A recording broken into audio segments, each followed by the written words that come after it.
Hi everyone, this is Mansoor A K. Mansoori, the owner of Mansoor immigration consultants. तो आज की video में मैं आपसे डिस्कस करने जा रहा हूँ जो कि स्वीडन जॉब सीकर वीज़ा के लिए जब आप रिक्वायरमेंट्स के अंदर आते हैं तो प्रोफेशनल डिग्री का एक टर्म यूज़ होता है और उसके सामने लिखा होता है 60 क्रेडिट आवर्स से लेकर 330 क्रेडिट आवर्स की जो क्वालिफिकेशन होगी वो क्या चीज़ है, उसको आज की वीडियो में मैं डिटेल में समझाता हूँ उन लोगों के लिए जिनको बहुत ज़्यादा कन्फ्यूजन है।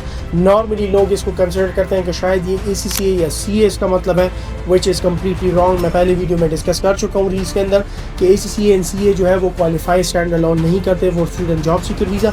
अगर आपने ACCA CA करके उसके बाद मास्टर्स की कोई क्वालिफिकेशन 1.5 या 2 ईयर्स की मास्टर डिग्री की है तब जो है वो आप जाके क्वालिफाई होते हैं। बेसिकली जो स्वीडन हायर एजुकेशन फ्रेमवर्क है उसके अंदर जो प्रोफेशनल डिग्री है वो specific type of university degree जो कि Sweden higher education institute award करता है उसको कहा जाता है, या फिर इसके जो डायरेक्ट फॉरेन इक्विवेलेंट डिग्रीज होती है उसको प्रोफेशनल क्वालिफिकेशन माना जाता है। सो नॉर्मली जो ACCA CA है वो इसके अंदर नहीं फॉल करते क्योंकि वो प्रोफेशनल बॉडी सर्टिफिकेशन के अंदर काउंट होते हैं। नाउ प्रोफेशनल डिग्री जो स्वीडन के अंदर अवार्ड होती है normally programmes level at second cycle level और या उसकी जो फॉरेन इक्विवेलेंस होती है, फॉरेन डिग्री इक्विवेलेंस होती है फ्रॉम यूनिवर्सिटी और यूनिवर्सिटी कॉलेज, उसके अंदर क्या क्या चीज़ें हैं वो मैं इस वीडियो में डिस्कस करता हूँ। सो प्रोफेशनल क्वालिफिकेशन नॉर्मली जो अवार्ड होती है स्वीडन के अंदर that is for the field of engineering, फिर उसके बाद health care, agriculture, law and education. So this is very important to understand. मैं दोबारा रिपीट करता हूँ, engineering, health care, agriculture, law and education. So ये जो है ये क्वालिफिकेशन फर्स्ट या सेकंड साइकिल दोनों के अंदर ऑफर हो सकती है और मोस्ट ऑफर नॉर्मली जो ये क्वालिफिकेशन है ये 5 years of full time study लेती है। जैसे कि अभी में हमारे पाकिस्तान में लॉ जिन्होंने 5 ईयर वाला लॉ का प्रोग्राम किया तो they automatically eligible under this category, ठीक है। MBBS इसके अंदर जो है वो फॉल करते हैं और वो भी उसमें ऑटोमेटिकली एलिजिबल हो जाते हैं।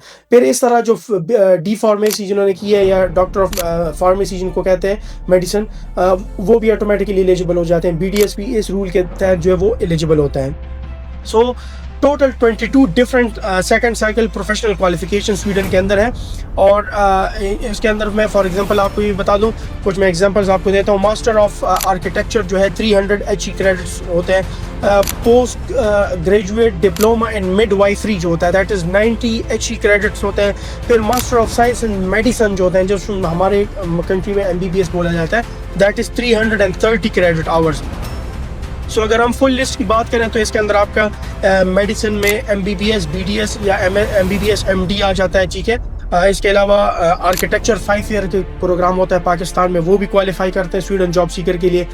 इंजीनियरिंग जो है वो B या BSc इंजीनियरिंग जो है वो क्वालिफाई करते हैं, लेकिन इसके साथ इन्होंने मास्टर्स किया हो एटलीस्ट 1 ईयर या 1.5 ईयर या 2 ईयर्स का जो मास्टर MS है वो कंप्लीट किया हो, क्योंकि जो पाकिस्तान का सिर्फ 4 साल का बैचलर है दैट इज स्टैंड अलोन इसके अंदर क्वालिफाई नहीं करेगा बिकॉज BE या BSc जिसको हम कहते हैं engineering that is likely a first cycle qualification. Law LLB जो है 5 साल का प्रोग्राम पाकिस्तान का वो क्वालिफाई करते हैं। इस तरह फार्मेसी जो डॉक्टर ऑफ मेडिसिन होते हैं वो क्वालिफाई करते हैं। DVM वेटरनिटी की जो क्वालिफिकेशन है 5 year university degree they qualify for it. और एजुकेशन टीचिंग जो है वो भी क्वालिफाई करते हैं। अगर एक बंदे ने BA किया है उसके बाद 2 ईयर B.Ed किया और 2 ईयर M.Ed किया है तो वो भी क्वालिफाई करते हैं इस प्रोग्राम के तहत। सो जो स्वीडन गवर्नमेंट का अपना डेटाबेस है वो क्या कहता है पाकिस्तानी डिग्रीज के बारे में, the Sweden council for higher education जिसको UHR कहते हैं, UHR ने ये डिटरमिन करना होता है कि आप एलिजिबल है या नहीं। अगर वो ओके करा दे तो स्वीडन माइग्रेशन वर्कर आपका केस आगे प्रोसेस करते हैं और अगर आप वो सेटिस्फाई नहीं होते तो आपका केस जो है वो रिफ्यूज़ कर दिया जाता है। सो ये वो बॉडी है कि ऑफिशियल बॉडी है जो कि फॉरेन क्वालिफिकेशन जो स्वीडन के अंदर आ रहे होते हैं उनको एसेस किया जाता है इनके, तो जैसे हमारे HEC करती है वहाँ पे UHR है। और उन्होंने एक रिकॉग्निशन टूल जो है वो भी पब्लिश किया हुआ है स्पेसिफिकली फॉर पाकिस्तानी क्वालिफिकेशन है और उसके लिए आपको ये बताया जाता है कि कौन सी फॉरेन क्वालिफिकेशन जो है वो स्वीडन के कंपेरेबल है और वो जो है उसके अंदर फॉल करती है या नहीं करती। सो मैं अगर पाकिस्तानी डिग्री के हवाले से बात करूँ, मैं 1 बाय 1 आपको बताता हूँ, ये आज तक कोई बंदा भी नहीं बता सका है। सो आपने ये वीडियो गौर से देखनी है ताकि आपको इस चीज़ की समझ आ जाए। PhD yes, MPhil yes qualify second cycle. Degree of master जो न्यू सिस्टम है आफ्टर 4 ईयर बैचलर्स जो होती है जिसमें 1 ईयर 1.5 या 2 ईयर्स की सेकंड साइकिल है, yes you qualified. Degree of master old system 2 year BSc के बाद आपने 2 ईयर का मास्टर भी किया है तो ये फर्स्ट साइकिल है and uncertain you will not qualify. Degree of bachelor of engineering B या BSc first cycle not qualify, और simple 4 year bachelor not qualify, associate degree not qualify, ACCA and CA and all professional certificates not listed, not recognized and not qualify for it. So this was the summary for that. I hope कि आप लोगों को समझ आ गई होगी. फिर भी कोई confusion है और आप स्टिल स्टूडेंट जॉब सीकर के लिए अप्लाई करना चाहते हैं, contact Mansoori immigration consultant, one of the top immigration consultant in Pakistan, और हम आपको बताएंगे कि how and when you should apply और कि आप क्वालिफाई करते हैं या नहीं.